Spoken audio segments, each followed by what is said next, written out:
ഒരു രാത്രി ഇരട്ടി വെളുത്ത് നോക്കിയപ്പോൾ കടയിൽ സെയിൽസ് ഗേൾസ് ആയി നിന്ന അഡ്രിയാനയെയും ലൂണയെയും കാണാനില്ല. ഡിസ്ട്രിബ്യൂഷൻ ഏജൻസിയിൽ വിതരണക്കാരായി നിന്ന ഗുട്രസും സാന്റിയാഗോയും മത്യാസും മുങ്ങിയിരിക്കുന്നു. പ്രസിഡന്റായി ട്രംപ് വന്ന ശേഷം യുഎസിൽ പലയിടത്തെയും അനുഭവമാണ്. മേൽപ്പറഞ്ഞ പേരുകാരെല്ലാം മെക്സിക്കൻ ഹിസ്പാനിക്കുകളാണെന്ന് മനസ്സിലായല്ലോ. അമേരിക്കയിൽ അവർ ഇല്ലീഗൽസ് ആയിരുന്നേ. എന്നുവെച്ചാൽ പേപ്പർ ഇല്ലാത്തവർ, വിസയോ വർക്ക് പെർമിറ്റോ ഒന്നുമില്ലാത്തവരെയാണ് പേപ്പർ ഇല്ലാത്തവരെന്ന് വിളിക്കുന്നത്.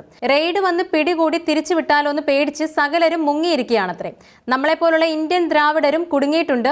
യൂണിവേഴ്സിറ്റികളിൽ പഠിക്കുന്ന പിള്ളേർക്ക് ക്യാമ്പസിൽ 20 മണിക്കൂർ ആഴ്ചയിൽ ജോലി ചെയ്യാൻ അനുവാദമുണ്ട്. പുറത്തിറങ്ങി ഗ്രോസറി സ്റ്റോറിലോ ചായക്കടയിലോ നിന്നാൽ പിടിവീഴാം. റെയ്ഡ് പേടിച്ച് പിള്ളേർ മുങ്ങിയിരിക്കുന്നു. ട്രംപ് വീണ്ടും വന്ന് 4 വെള്ളിയാഴ്ച തികയും മുൻപേ യുഎസിലെ ആകെയുള്ള സ്ഥിതി ഇതാണ്. എന്നാൽ പിന്നെ US പൗരത്വമുള്ള കൊക്കേസിയൻ സായിപ്പിനെ തന്നെ ജോലിക്ക് വയ്ക്കാമെന്ന് വിചാരിച്ചാലോ? പുല്ല് വെട്ടാനും മഞ്ഞ് കോരാനും ചായക്കടയിൽ പ്ലേറ്റ് എടുക്കാനും ഒന്നും അവരെ കിട്ടില്ല. കിട്ടിയാലും മണിക്കൂറിന് വൻ കൂലിയും പിന്നെ ഇൻഷുറൻസ് ഓവർ ടൈമിന് ഇരട്ടി കാശും കൊടുക്കണം. മെക്സിക്കോക്കാർക്കും യൂണിവേഴ്സിറ്റി പിള്ളേർക്കും മണിക്കൂറിന് $15 കൊടുത്താൽ സന്തോഷം.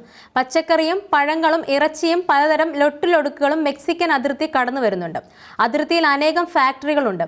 അസംബ്ലിംഗ്, പാക്കിംഗ്, ലേബലിംഗ് പ്രധാന പരിപാടി. ചൈനയിൽ നിന്നും ഇറക്കുമതി ചെയ്യൽ 10% ഡ്യൂട്ടി വരുന്നതിനാൽ പകരം മെക്സിക്കോയിൽ ഇറക്കിയിട്ട് അതിർത്തിയിൽ വെച്ച് മെക്സിക്കൻ ലേബലിട്ട് ഒട്ടിക്കും.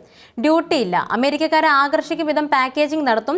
ട്രംപാന് ഈ കള്ളത്തരമൊക്കെ അറിയാം. പക്ഷേ വിലക്കയറ്റം പിടിച്ചു നിർത്താൻ ഇതൊക്കെ വേണം താനും.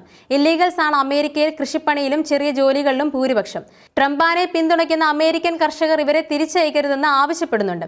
ഇലക്ഷൻ വാഗ്ദാനങ്ങളെല്ലാം നടപ്പാക്കാൻ ശ്രമിച്ചാൽ അമേരിക്കയും ആപ്പിലാവും.